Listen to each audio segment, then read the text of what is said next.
దేశవ్యాప్తంగా నీట్ పైన ఎంత చర్చ జరుగుతుంది, ఎంత గొడవ జరుగుతుంది. ఢిల్లీలో అటు ఇండియా దగ్గర కానీ శాస్త్రి భవన్ దగ్గర ఎంత గొడవ జరుగుతుంది అనేది నీట్ పేపర్ లీకేజ్ అయినప్పటి నుంచి మనం చూస్తూనే ఉన్నాం. దేశవ్యాప్తంగా నలుగురు ఆత్మహత్య చేసుకున్నారంట. నిజంగా అది మాత్రం చాలా బాధాకరం. ఒక ఎన్ఎస్డిఏ విద్యార్థి అంటున్నాడు, మీకంటే డబ్బులున్నాయి, 1 కోటి కాదు ఎన్ని కోట్లైనా సరే మీరు పెట్టి సీటు కొనుక్కుంటారు, మీరు ఇంకేమైనా చేస్తారు, కానీ మరి మా లాంటి వాళ్ళ పరిస్థితి ఏంటి?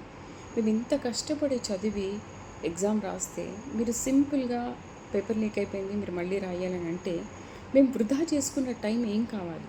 ఇది మాత్రం కరెక్ట్ కాదు అని. ఎస్, నాకు కూడా అదే అనిపించింది. నిజంగా వాళ్ళు రిచ్ పీపుల్స్ అయితే ఎన్ని కోట్లు పెట్టైనా సరే కొనుక్కొని సీట్ కొనుక్కుంటారు, చదువుకుంటారు. కానీ మరి ఇంత కష్టపడి చదివే విద్యార్థుల పరిస్థితి ఏంటి?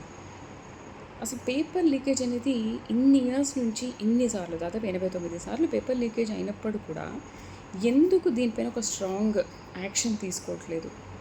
ఇప్పటికైనా బీజేపీ ప్రభుత్వం దీనిపైన స్ట్రాంగ్ యాక్షన్ తీసుకుంటుందా? పిల్లల భవిష్యత్తును కాపాడుతుందా?